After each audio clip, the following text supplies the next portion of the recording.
we're back. This is Elliot and Jose coming to you from Dreamland Comics in Schaumburg, Illinois. Thank you for joining us here on CCW TV, the Comic Culture Warrior video channel. Oh, man. If you've gotten this far with us, I'm telling you, I've said it, I'm saying it right now. I've got no game right now. I've got no game. I don't know where we're going with this. And some of you are probably going, what the fuck? Why aren't they talking about something we want to listen to? Well, that's exactly why we're not doing that. Yeah. We're doing this on purpose. Elliot is sucking hard on purpose. So, again, if you're going to complain about something, we're just going to give it right back to you. You're right back. Tenfold. So, much smarter people than me have chimed in on this. I wanted to ask you about this because you are a devout game player. You're really into video games. Yeah. And for the past couple weeks, the video gaming community has been kind of up in arms over Roger Ebert's proclamation. And he's done this before. Yeah. He did this like last year, and then he did it yet again a few weeks ago, where he made a pronouncement that video games are not art. That was years ago. He said that. No, he said a few years ago. Yeah, but they rekindled the fire.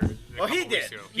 Because some woman made a presentation at, I forgot what it was, PAX East or something like that, talking about video games and saying, making a case for video games as art. Mm-hmm. And then Ebert saw it, and then he rebutted in a way, which just got everybody pissed off. I mean, you had the guys at G4 responding.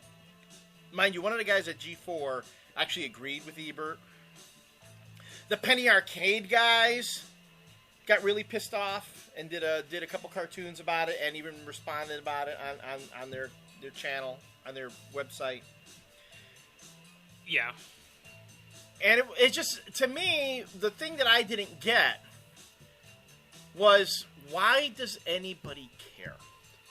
The guy is a movie critic. Right, and so he's really talking about stuff that he doesn't really have an understanding of what it is. Or it's not really his expertise. That's not his bit. That would be, like me, I don't know. I mean, I don't consider myself any kind of critic, but if I'm a comic book critic, right? Right. And I start making criticisms about the new Audi. Yeah, like cars, right? Yeah. I start talking about like a car and driver Stay thing. tuned next week because we're going to start doing auto reviews on their show. So it's like, why did everybody get so up in arms? Because I'm telling you, people were getting pissed. Because here's the thing, man. Like, it's a little bit embarrassing because, again, all right, Ebert said this a long time ago, and then when this thing came up again, it's like I just go onto these video game boards. I'm like, what the fuck? What do you fucking care? Like, what's the big deal? Yeah. The guy, I like Roger Ebert. I like him a lot. Mm-hmm. I like his movie reviews a lot. I don't always agree with his movie reviews, too. But they're well thought out. He's a very well-spoken individual. When this thing originally came out, here's the thing.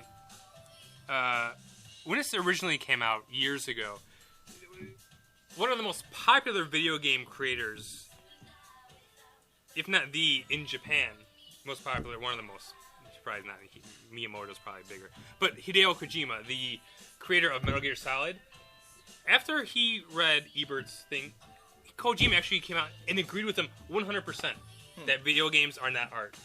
And Kojima, to me, for video games, like, it doesn't get any better than him for me. Because the Metal Gear Solid series is, to me, the best series of video games ever.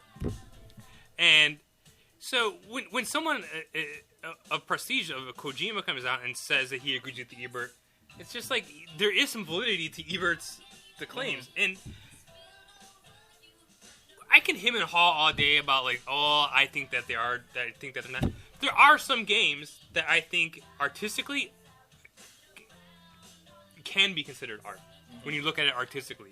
And then there are some games that obviously aren't art at all. Right. So, and I think what people are saying is that their games that they like are considered not art, and I think that's what it's the fanboy mentality again. It's the same in every fucking geeky community.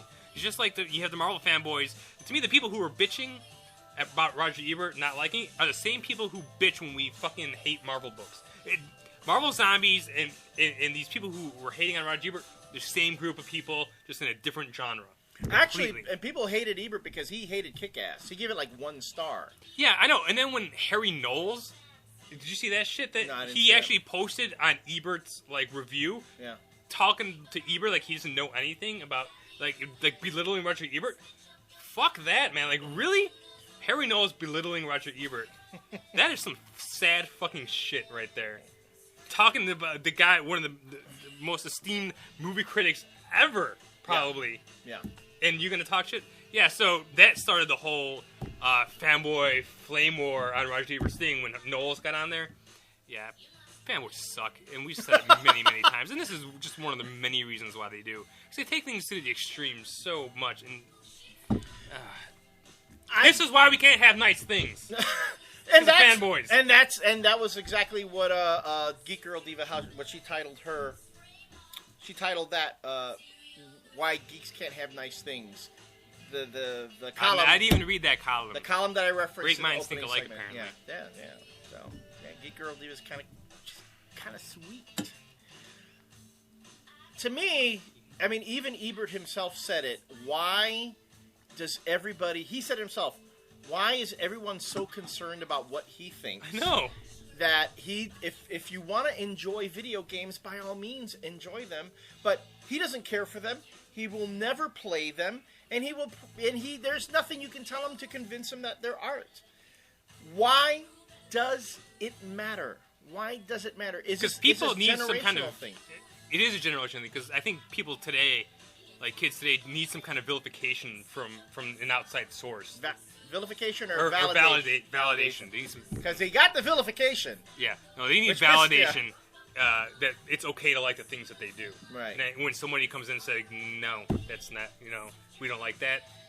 That's why we get shit on all the time, I think, on here. Because as soon as you talk bad about something that like younger people like, then that's when they said, you guys are nothing but faggots. You guys don't know what the fuck you're talking about. And then it's the only comment that you get. They're really sad, pathetic people, and these are the same people that are giving Roger Ebert shit. And I think it is a generational thing. I'm sorry to say that, but I think it is. The guy's won a Pulitzer Prize. I mean, if you're going to call a Pulitzer Prize winner what he writes, if you're going to call it reeking ejaculate, which is what the Penny Arcade guys called it. Wow. Yeah, it's just a sad commentary on society in general. Like when somebody... When people disagree... Yeah, you can disagree all you want. People will disagree with us all the time. But when you get into fucking name-calling, that's just fucking childish and immature. Right, you can agree to disagree. People disagree with us all the time. But I've never understood this whole... I need you to agree with me, because if you don't... You know what that's like. And I've talked about that before. That's zealotry. That's what friggin' suicide bombers do. It's like if you don't agree with me, I'm gonna blow you up. If you don't believe what I'm saying, you don't deserve to live. Or your God is not the same as my God, so you deserve to die. You deserve to die. It's like, that's crazy. I will never understand that part about the human psyche, about the way people are put together. That we need so much for people to agree with us and think and validate, as you said, what we want, that we go to these extremes to do it. And if we don't get it, man. Yeah. So, guys, and I'm going to say this mostly to guys, if you're using the same tactics to try to get other folks to agree with your point of view, if you're using those same tactics with that girl that you like, that you want her to agree to go out with you, that's why she doesn't want to be seen with you and is calling on her other guy friends to keep you the fuck away from her. It's so true.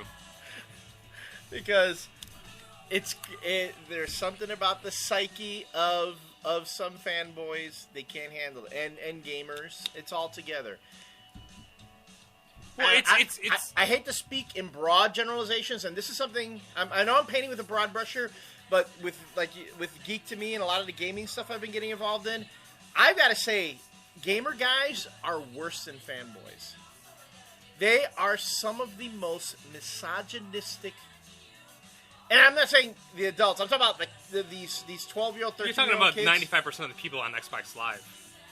Really? Yeah. I've never been on Xbox Well, Live. either have I, and that's why I never. Well, go on there. I'm not going to get on. I mean, but we get onto the whole thing about how those guys talk. When the moment they find out that another competitor is a girl, Yeah.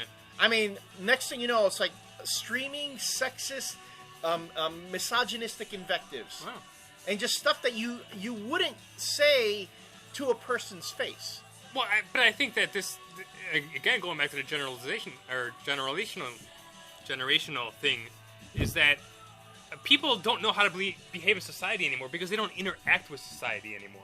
They interact with themselves through a camera or through the internet or through a video game. That's how they interact with people in society. So they're never face to face with people, and that's just gonna just completely breed or upbring like a bunch of just fucking sociopathical people who just can't.